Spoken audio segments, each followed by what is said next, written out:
Hello बच्चों, मैं शशि कुमार और आप देख पा रहे हैं एसपीसी चैनल गया। मैं इस यूट्यूब चैनल पर 2027 में जो बोर्ड एग्जाम देने वाले क्लास 12 के बच्चे हैं उनका फिजिक्स का कंटेंट डालता हूं। आप लोग बहुत अच्छे से कमेंट और शेयर करते रहिए। सब्सक्राइब कर लीजिए चैनल को ताकि आपका नोटिफिकेशन कुछ भी हो तो आपके पास आपको सूचित हो जाए। तो मैं आज बताने वाला हूं चैप्टर नंबर 2 से मेन क्वेश्चन। चैप्टर नंबर 1 का मेन क्वेश्चन मैंने डाल दिया था। अब चैप्टर नंबर 2 आज से हम बताने वाले हैं। चैप्टर नंबर 2 का नाम क्या है? तो चैप्टर नंबर 2 का नाम है स्थिर वैद्युत विभव और धारिता। स्थिर वैद्युत विभव और धारिता। बच्चों, स्थिर वैद्युत विभव और धारिता में क्या पढ़ना है? तो स्थिर वैद्युत और विभव और धारिता में सबसे पहला सवाल, मेन जो क्वेश्चन है इसमें शॉर्ट क्वेश्चन यानी लघु उत्तरीय प्रश्न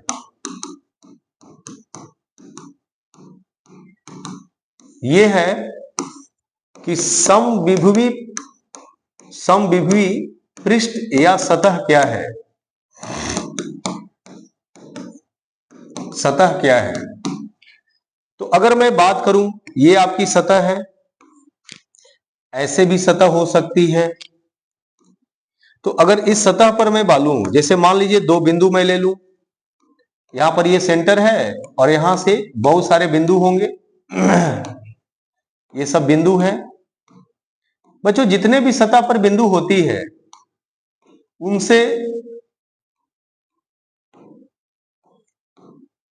उन बिंदुओं पर आवेश का मान एक समान रूप से अगर फैला हो तो वो समविभवी सतह कहा जा सकता है। और विभव की जो वैल्यू होती है स्मॉल के चार्ज बाई आर होता है। यहाँ ए और बी दो बिंदु लिया गया है, ये प्लेन एक समतल बनाया गया है जिसपे विभव का मान क्या हो सकता है? तो एक पर होगा VA और दूसरे पर होगा VB। तो VA बराबर VB ले सकते हैं। क्योंकि दोनों का विभव आपस में समान होगा तो इसे कहा जाएगा समविभवी सतह। अर्थात क्या है कि वैसी पृष्ठ या सतह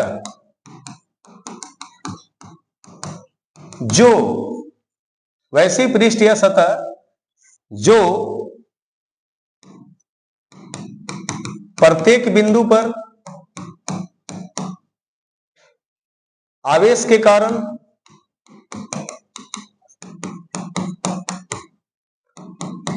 समान विभव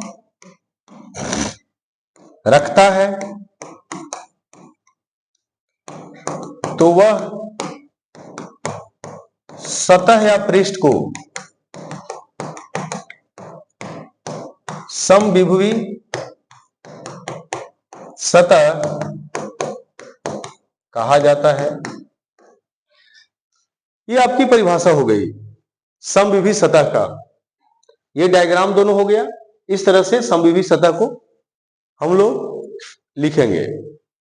अब सवाल आता है कि इनकी कुछ मुख्य विशेषताएं होती है। तो समविभवी सतह का मुख्य विशेषता क्या होता है? तो बच्चों, मुख्य विशेषता के लिए आप देखेंगे समविभवी सतह का कि मुख्य विशेषता जो होता है वो देखिए क्या होता है। ये मान लीजिए दो ऐसे, पहला नंबर मुख्य विशेषता में पहला नंबर लेना है कि समविभवी सतह पर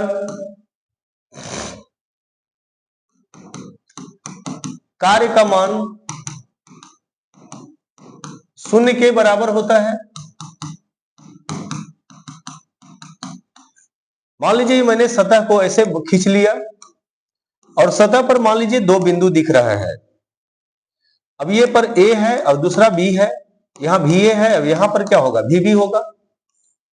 अगर मैं पूछूं कि दोनों पर विभव का अंतर क्या होगा तो VA माइनस VB, और हम लोगों ने एक फॉर्मूला पढ़ा था W/Q0। तो बच्चों, अगर समविभवी सतह है, ये समविभवी सतह है तो VA माइनस VB का वैल्यू क्या आएगा? 0 आएगा। यानी W/Q0 अब इसे अगर क्रॉस मल्टीप्लिकेशन करेंगे तो 0 बराबर W होगा, यानी कार्य का मान क्या होगा, 0 होगा। तो इस तरह से इसे ही आप प्रूव कर सकते हैं।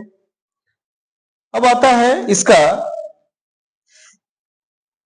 दूसरा नंबर प्रॉपर्टी। दूसरा नंबर प्रॉपर्टी आप देखेंगे इसका, यानी गुण विशेषता, मुख्य विशेषता। दूसरा नंबर क्या है, दूसरा नंबर विशेषता ये है कि सम विभवी सतह पर विद्युत क्षेत्र की दिशा हमेशा लंबवत होती है।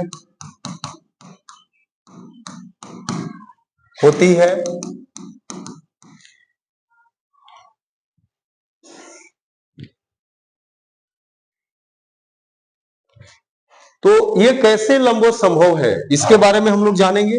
देखिए, मैं यहां पर इस तरह से एक प्लेन खींच लिया, और ये जो प्लेन खींचा, देखना ये है कि यहां पर एक मैंने समानांतर एक और प्लेन ऐसे खींच लिया, और इस पे मैंने एक बिंदु दिया और एक बिंदु इस पे दिया। इस पे विभव का मान अधिक है, इस पे विभव का मान कम है, V माइनस dV है, या कुछ भी ले सकते हो आप। एक ही प्लेन में समझाता हूं। अब मान लिया जाए, अगर मान लीजिए इस पर एक चार्ज पहले से है, तो चार्ज पर हमेशा कौन सी बल लगती है, विद्युत बल लगती है। और अगर दो बिंदु यहां ले लिया, एक बिंदु यहां पर A और यहां पर B नाम दे दिया, यहां इसके बीच की दूरी dr दिखा दिया। अगर चार्ज की वैल्यू 1 कूलाम का हम ले, तो यहां से यहां तक वस्तु को ले जाने में dw का वर्क करना पड़ेगा। फॉर्मूला होती है dw बराबर F इंटू ds। तो इसमें ले जाने में वर्क जो फोर्स लगेगा वो F लगेगा, ठीक है। तो F इंटू dr लिखा जाएगा। क्या लिखाएगा, F इंटू dr लिखाएगा। अब सवाल यहां पर ये आता है कि सर आपने एक फॉर्मूला और भी बताया था कि सर V बराबर क्या होता है, W बाई क्यू नोट। तो अगर वर्क लग रहा है आपको W, आप W ही रखें। W लग रहा है क्योंकि AB है, तो AB आप लिख लीजिए, A से B की ओर ले जा रहे हैं कूलाम को, चार्ज को। तो बच्चा अगर W बाई क्यू नोट लिखा हुआ है, तो यहां पर चार्ज के स्पेस पर हम 1 कूलाम देंगे, क्योंकि चार्ज की मैग्नीट्यूड क्या है, 1 कूलाम है। तो V इक्वल टू क्या लिखाएगा, W बाई क्यू नोट, यानी 1 कूलाम, है ना, ऐसे लिखना है, ठीक है। यानी विभव जो है वही कार्य है, विभव है वो क्या है, कार्य करना पड़ेगा। इसका मतलब क्या है कि उसमें एनर्जी ग्रो हो रहा है, और एनर्जी के कारण क्या होती है, कार्य होती है।